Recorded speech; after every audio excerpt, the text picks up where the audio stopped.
was I was kind of trying to figure out how to come to terms with the loss of all of this stuff, all these people out of my life now, and my life totally changing, and my life goals totally changing, like everything changing. And that was hard. That was the really hard part. Because I wasn't emotionally mature enough to deal with it. Scientology had created a system which was actively suppressing emotions. And I was not able to deal with the loss and the trauma of what I was experiencing, And I was kind of going at it by myself. I hadn't gone and gotten any counseling or therapy or anything. I couldn't afford it. I didn't have health insurance. I didn't have any ability to do anything like that. So instead, what I was doing was I was reading books, and I was reading a lot of articles on the internet, and I was watching a lot of videos from people, and I was contacting people who'd been out of Scientology for a long, long time, who had already been down these roads. John Atack comes to mind as somebody who I hooked up with, who was really, really helpful to me, because he had deconstructed all of Scientology for himself, and he had gotten out back in the 80s. And he'd been involved in court cases and had been an expert witness, or had been a consultant, and not an expert witness, but he'd been a consultant, and he'd helped out with these cases. And he had done a real championship job of deconstructing a lot of Scientology's nonsense. So his work was helping me, and talking with him and talking with Tony and talking with other people through the forums and the chats and everything. And that was starting to open things up for me. And then let me break in, ask a couple questions. Yeah. So you're doing what job while you're starting your YouTube channel? So what type doing of job? property management. Okay. Yeah, so I'm working for a couple who own buildings in Minnesota and rent out the offices. Okay, so you're single and you're working for property management, and you're doing a YouTube channel on the side. Yep. And then when you talk about like not coming to grips with the personal implications, so what are you struggling with? What does that look like in your life? How are the problems emerging in your life that you need to deal with? Are you saying you got addicted to something, or you like can't sleep, or you're depressed? Like, well, no. Oh, sorry. Yeah. I boy, there's just all these details to this stuff. it's okay. I just from no. It's good. Yeah, because the stuff kind of all jumbles together a little bit in some ways. But I mean, there were a lot of nightmares. I mean, there was PTSD symptoms all over the place. I didn't even know what PTSD was yet, right? I mean, I was kind of learning as I was going here, and I can't remember the exact date that I learned about PTSD, but it was in this time period, right? 2014 going into 2015 is where I really started getting a grip on what I had been involved in, and like personally.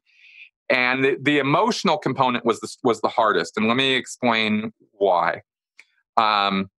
In Scientology, and especially in the Sea Org, as a staff member and as a Sea Org member, there's a guideline, there's a policy in the church that demands that you not show that any stress, trauma, misemotion, as I described it earlier.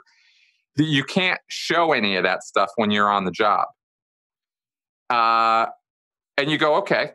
I mean, makes sense, right? You don't want to go to, and the analogy I've always made is you don't want to go to McDonald's and try to buy a hamburger from somebody who is crying because their mother died last night, right? I mean, that would be wholly inappropriate, right? Yeah. But here's the thing. At McDonald's, if your mom died last night and you call in and say, my mom died last night, I'm not coming in, they'll understand. They'll give you the day off. There's bereavement leave. There's all kinds of things that the society recognizes that there are emotional needs that people have. There's companies that are dicks, but, people understand this. Not in Scientology, they don't. If your mother died last night, it's shut up, buck up, stop crying, and, get to work. Drown your sorrows in your work. It's sort of the attitude. And, your girl left you last night, drown your sorrows in your course work. Like Scientologists just don't care. Yeah. So there's a rule, and the rule is stated, no case on post. Okay, which means case is all your bullshit, all your stuff, all your emotional trauma and stress and all that stuff. All the stuff you go into auditing to handle is your case. And when you're on the job, you have to act as though that case does not exist. Fine. Like I said, you go into McDonald's, you don't want to be served by somebody who's crying. I get it. Like at a customer service level, that makes sense. A lot of Scientology staff members and Sea Org members are public facing. They're dealing with the public all the time. They need to be putting on a happy face and doing the customer service job. Understood. But Scientology, like everything else, dials it up to 11, where when you're living Scientology as a staff member, when you're living as a Sea Org member, you're only on post all the time. Yeah. The only time you're not on post is when you go home and go to bed at night. So no case on post, stretched out over days, weeks, months, years. Yeah. You're just always packing it down. You're packing it down. Exactly. Yeah. Exactly. Yeah. And after you pack it down for a couple of years, you forget how to not do that. Yeah. You forget how to experience emotion in a healthy way. Yeah. You are also being indoctrinated with information that tells you that your emotions are illusions, are meaninless, that you're the one who controls your emotions. Yeah. 24/7. Yeah. Right? That emotions are not, something that you need to dramatize. It all goes back to the reactive mind and all that stuff. So when you come out of a situation like that, and emotions was not something I recognized I had a problem with, right? My psychology was still like, what? And I had some major losses, some major, like they're gone. People are out of my life now that I loved, lots of them. So I didn't know how to process that. It's kind of like, if you had a breakup times 20, right? Times 30. Yeah. Like, how do you process that? Well, I had no idea. And all I knew how to do was suppress it and suppress it and suppress it. And so for all of 2014 and most of pretty good chunk of 2015, that's what I was doing. Yeah.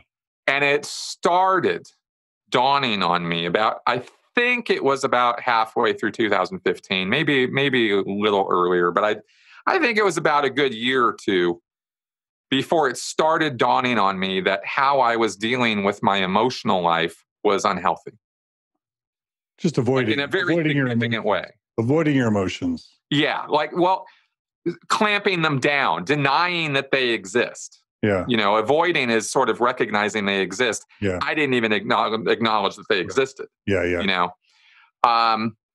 And I slowly started learning that your emotional health had something to do with your physical health and your mental well-being and stuff. Right. And it was a slow process, but I remember the moment. I don't remember exactly precisely where I was located, but I do remember the moment where I thought to myself for the first time, I'm not dealing with this well. I'm supposed to experience emotions, not avoid them or suppress them. And then once I thought that, I had to think, okay, well, how do I do that? And that opened up a whole can of worms.